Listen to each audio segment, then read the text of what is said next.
our topic is Secret of Right Action, as Surina ji just did this wonderful reading where the story of the Bible is told of Mary and Martha. And this the masters have told us. It's like a classic example of what is right action really. Right? So what do we consider right action? In worldly terms, we would have said, Mary was just sitting by his his feet and she was just listening to the master while Martha was doing all the work. Usually what do we say? When a person is doing all the organization, we can see that effort that that person has put in to make a good show out of the whole thing. So we also feel that, she's worked so hard, she's doing the better work. In fact, when Paramhansa Yogananda went to Banaras, before he found his true Guru Yukteswar ji, he lived in a hermitage in Banaras. And there he would try to meditate, not all the time, but at least morning, evening is what he had hoped for. But there people would deride him. They would be like, oh, you're not going to, get enlightenment in one day. And what is your hurry? First, finish all the work here. Pull your weight. You have to do some work. So in fact, Yogananda had to leave the ashram because of that. So in worldly terms, working always seems like all this flurry of successful work always seems to be the right action. And just sitting there, listening to the master, listening to bhajan seems like the lazy way out. But Christ said the opposite. He admonished Martha and he said, Mary has chosen the better work. And why did she do that? Why did he do that? In the New Path, Swami Kriyananda mentions an incident with Paramhansa Yogananda, with a lady disciple.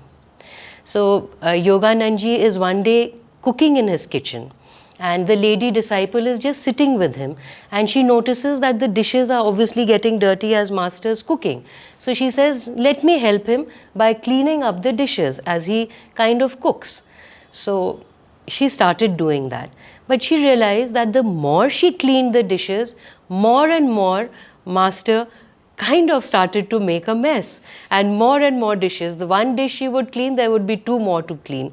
And this went on for a while. Then she said, oh, okay, let me just finish. Once he's finished, then I'll do them all together. And she sat down.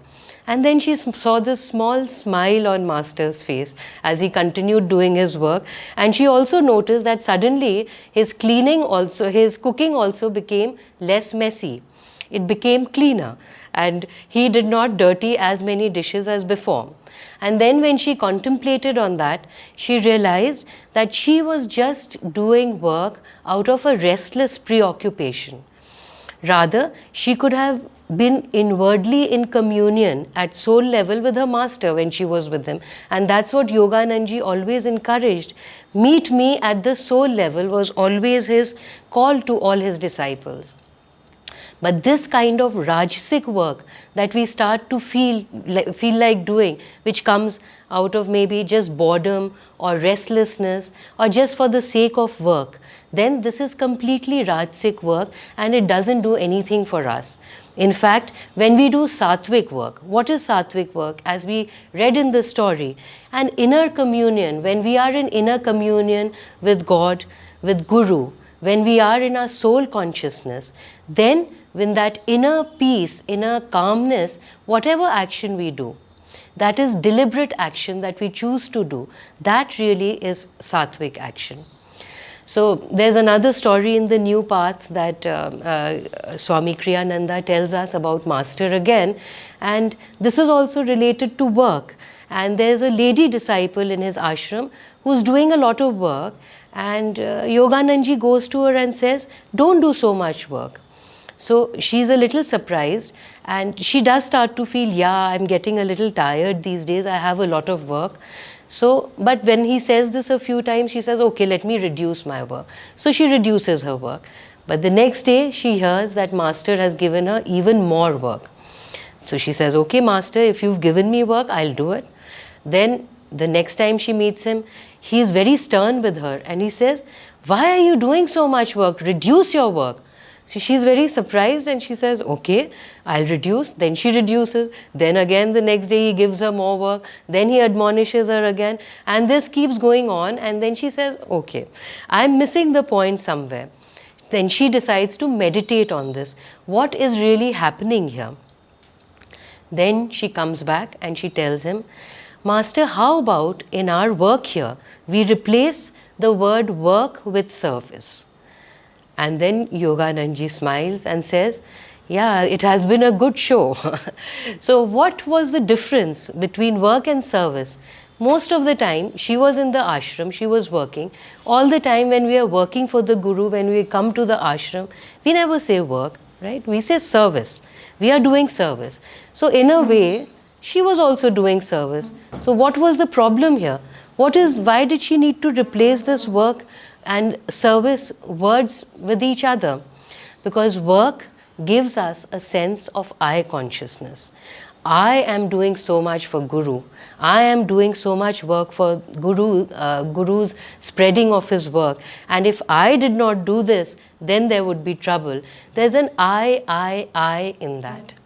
So in that consciousness, when there is an I consciousness, then even seva becomes work.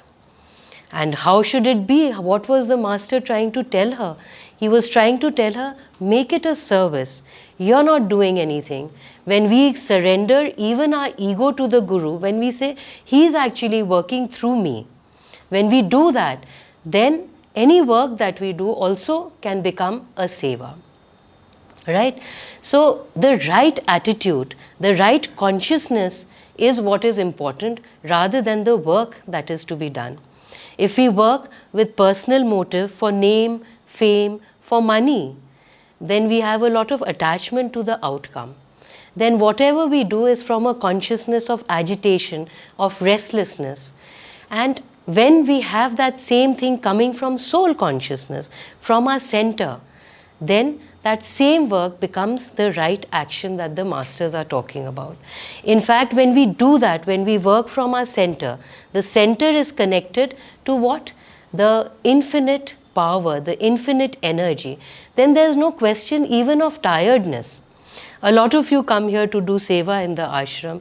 We've done seva in those good old times before COVID with spiritual fair. So many opportunities we have of seva. Most of the time, especially even after the spiritual fair when the whole day we've been working, people come up and tell each other that instead of being tired, we are feeling uplifted after all this work. So you get connected to this limitless, boundless energy, which doesn't allow us to get tired. And when we do action from this consciousness, then the karma also starts to dissolve. Usually, when we work from a worldly consciousness, when we work for the world, there is always going to be a reaction from the world. And we will have to come to dissolve this reaction, this karma constantly. But when we work for God, the masters say when we do everything for God, even if we fail in that, then also there is no karma. It helps in terminating your karma. Let me end with this story about a Buddhist monk, Bodhidharma. Maybe a lot of you have heard. He was, I think, responsible for taking the Buddhist teachings to China. And Bodhidharma once visits the Chinese emperor. And Bodhidharma is a very renowned teacher, a very, very famous teacher. And the emperor is very proud. He welcomes him and he is really proud that now I can tell this great saint that so much work I have done for him and he'll really be happy for me. So the emperor tells Bodhidharma, you know, I have created so many monasteries, translated so many manuscripts, fed so many monks, and constantly I am doing work to spread the dharma in our land. Don't you think I will go to heaven for this? Don't you think, you know, I am going to be in a very good, I have acquired a lot of merit? So Bodhidharma says, actually no. What you have done is becoming proud of what you have done. You have worked only from the ego. So what you have only done is the more work you have done, the more ego you have accumulated. So really speaking, maybe you do have some good karma, because you have helped a lot of people, but that good karma or bad karma is going to keep you tied up in the world. It is not going to liberate you or make you one with God. So we need to transcend that good karma and bad karma and work motivelessness without any personal motive, and then alone we find complete liberation. Then whatever we act, however we act, we are going to find the ultimate goal of being one with God. Thank you. So when Surina was reading this reading from Rays of the One Light, I had a funny thought come to my mind. And I was thinking, next time when I don't, somebody asks me to do something here at the ashram and I want to wiggle out of it, maybe I don't feel like doing it. Let's say Hari, because he's here. He says, Gaurav, hey, can you do this, whatever task it is? And I thought to myself, I can say, Hari, Hari, thou art careful and troubled about many things. Don't bother me. But anyway, I was like thinking, Jesus has given us a good excuse to not act. But no, I'm just joking about that. There is a couple of fascinating stories that I want to share, episodes more than stories, but each with a very deep lesson. And the first one is about the great master Ramana Maharishi and his disciple Sri Rama Yogi. If you've read this book, Visits to Saints of India, which I very highly recommend if you have not, because it's a very, very inspiring book. Swami Kriyananda met Sri Rama Yogi, who was a very highly advanced disciple of Ramana Maharishi.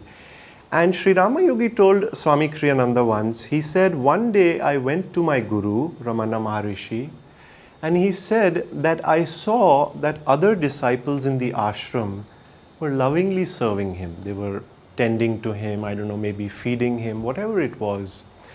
And in Rama Yogi's mind, the thought occurred that maybe I too should be serving him, because he would not, he would most of the time spend his time in meditation. He would be in samadhi, in fact. But this thought occurred to him, maybe I too should serve him, how lovingly the others are serving him. And when he told this to Ramana Maharishi discouraged him, very interestingly. And I want to read what he told Rama Yogi. He said, service helps to purify the heart and mind and enables one to achieve inner communion. Once one has reached that plane, however, what point is there in performing actions of which the only spiritual purpose is to help the devotee to reach that state? He says then, you are rendering me the highest service by remaining immersed in samadhi. Very interesting words. You are rendering me the highest service by remaining immersed in samadhi. And then he says, seek only therefore to become completely identified with that infinite consciousness. So he was saying that you're serving me the highest by being in samadhi, by not doing anything outwardly. There's a similar story in the life of Yogananda ji, where his own most highly advanced disciple Rajarsi Janakananda, one day in the ashram, Rajarsi Janakananda was sitting on the lawn, and really he too was in samadhi. He was in deep meditation, and Yogananda ji happened to come to where Rajarsi was sitting, and Yogananda ji was with another woman disciple, Meera Mata. And when they saw Rajarsi, Yogananda ji told Meera Mata, he said, shh, let's go very quietly now. And when they had passed him, Yogananda ji looked at this lady, disciple, and he said, you have no idea the kind of blessings that are attracted to the work when even one of its followers is able to go as deep in meditation as Rajarsi does. And he was saying that even in samadhi, he's doing untold good for the work. So I thought I'd share, both these episodes today, because one obvious thought that can come in your mind is, okay, we should meditate more, let's leave all our responsibilities and just go for samadhi. No, that is not what I'm trying to convey, because Swamiji makes it very clear in this reading that we read that this suggestion of Christ is not about work versus meditation, work versus contemplation. But he said it's about something else. He said it's about the attitude of the mind. But isn't it strange? Think for a moment. We are talking about service, serving. But both of these great masters said that the highest service is to not do anything outwardly. To not move a muscle, to not move a limb, to not move your hands and feet, and yet they said, you are giving me the highest service. What does that mean? It's a mysterious concept, no? Because here we are, all of us, we naturally are enthusiastic and we try to do all the things we do. But think about it. The highest service, in that state, you don't even have to do anything. And just made me think that, service, true service, doesn't require any motion. Which is to say, it's a very inward thing. It has nothing to do with what, like Vasudha was saying, you do outwardly, you see. And it's a very, very revolutionary concept on one level, if you understand this, because then everything that you do in your life can take on a new meaning. It's like the sun. Think of the sun for a moment. It appears in the sky. We hardly ever notice it. It's not like every day we look up at the sun, we are, throughout the day we are grateful to it, we talk to it, nothing like that. But why its very act of appearing, showing up in the sky, it doesn't say a word, it doesn't make any proclamations, it doesn't talk about itself. It achieves so much. It runs this planet and who knows how many galaxies, just by its mere presence. It sustains life on earth. Food grows because of it. The weather is controlled because of it. We survive because of it, just because of its presence. Not a word. And really, I think that is what we have to keep in mind, what these masters were saying. We have to reach the point where it does not matter what we do outwardly with our hands and feet, but we have to reach the point where we too have that inner presence of the Guru, that inner consciousness, that by our mere presence we enter a room and people are uplifted. And this would often happen with Rajarsi Janakananda, that he would enter a board meeting because he was a very successful businessman. And people would be fighting, arguing. He would enter and suddenly there would be a hush. Not because they feared him, he was the most lovable man. But that his mere presence would change people. And there is another story, from the life of Swami Kriyananda. Maybe you've heard this, maybe you haven't.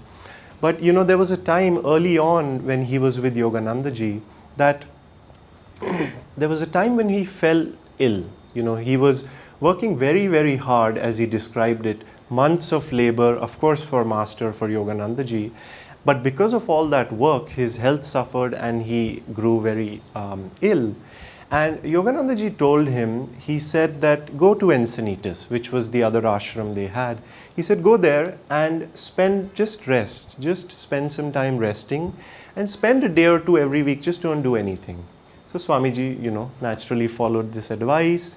He went to Encinitas and basically he said for a while, for some weeks I imagine, he did nothing outwardly, but he would chant, he would think of Divine Mother, he would take long walks, he would talk to God. And he said after a few weeks of doing this, one day Yoganandaji met him, saw him in Encinitas, and he looked at him and he said, Walter, which was Swamiji's name, how Yoganandaji would call him. He said, Walter, you are doing wonderfully.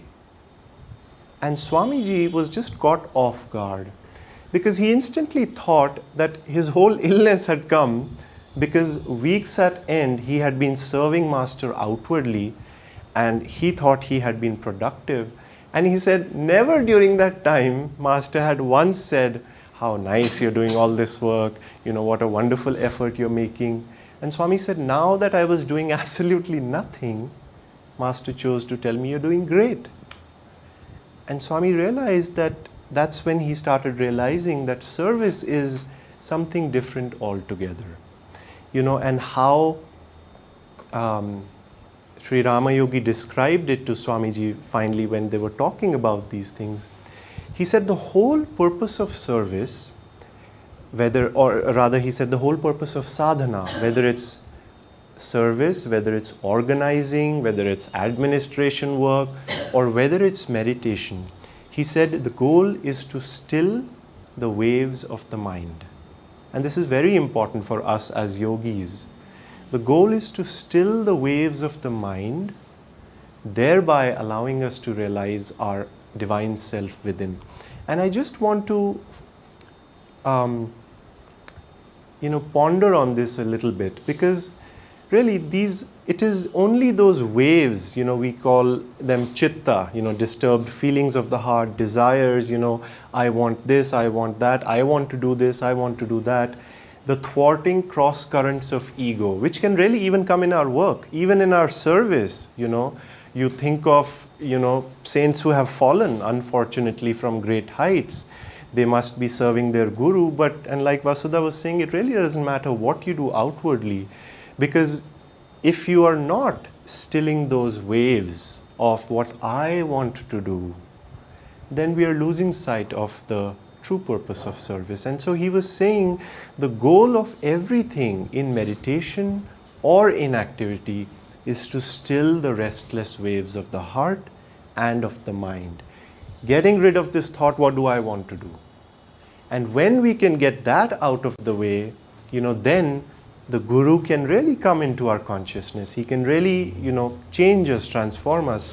And then think, if you're a mother or if you're a wife and you have to iron a t-shirt for your son or your husband, you can do it mechanically. Okay, it's a hurry, the kid has to go to school, the husband has to go to office, let me just quickly, straighten this out. And it can be work, but that same act, if you think, for example, if it's a shirt, if it's a kurta, whatever it might be, you can take a moment and think, oh, this belongs to my Guru. And he's maybe going out to give a talk, or he's going out to go about his day. And what kind of love can I then put into this simple act of ironing his shirt? And if you do it with that kind of energy, and then you even pass it to your husband or your son, it has become the greatest act of service for that day. Because what have you done? You have stilled that wave of restlessness, and you have purified your heart, and even that mundane seeming activity, you have offered it to God, and you've said, this is all for you. So let's just keep this in mind. And Swami said that, our service, it can be outward. We may have to do many things in life outwardly, but he said gradually let it always take us inward, that we become more and more, almost like it's a conversation with the Guru. Every moment, everything we do, it's an inner communion. We try to commune with God in meditation, but in service also, let's just have that attitude of communion. What would you like me to do? Should I do this? Should I go there? Should I say this? Are you pleased with me? What can I do better? Help me improve. And in that way, it becomes very much a sadhana. For meditation also, I said it this morning, you will find it much, much better. Your meditations will drastically improve if you just take one thought as you go into meditation. And that thought is that the only reason I am doing this meditation, the only reason I'm sitting down here to do whatever techniques I have been told to do, is because I am serving my Guru. Take all other thoughts out of your mind. This is for myself. I'm feeling restless. Let me be feeling peaceful. And those are good things in the beginning. But as we progress, if you can take that attitude, this is service. I have no expectation, no end result in mind. I'm doing it only for you, only for you. Let me offer up even this meditation for you. What you will find is that too then really is going to help still those waves. Because as long as we don't have that, there is still an I. What am I? It's very, very subtle. It can be very subconscious that I am meditating. And ultimately, you remember that vision in Autobiography of a Yogi, where Yogananda ji was sitting on his bed and he suddenly saw a vision of a battlefield and he got transported into the body of a captain, and then he was like, oh, this is what I'm doing. And in the next moment he saw he was back in his room at Garpar Road and he was sitting and meditating, and this kept happening a few times till finally he spoke to God and he said, I am confused, what is happening? Am I in the body of the captain in Japan, or am I here, sitting at my home and meditating? And do you remember what God said? He said, neither. You're doing neither. Neither is that, but neither are you meditating. Which is to say, ultimately that thought too, that I am meditating, it has to go to. So even that meditation that we do, just let go of any expectations, the thought that you are doing it, and just feel every act, every movement, every motion that you make. Feel it as service, that you're doing it to please God, to please Guru, and in that way, I think we will reach that state of the sun, that one day just our mere presence, we will not, Krishna promised that we will reach that actionless state of union with God, where just our mere presence is going to, countless blessings will flow from us to anyone and everyone who happens to cross our path. So thank you all for joining us for this satsang, and I hope this was helpful.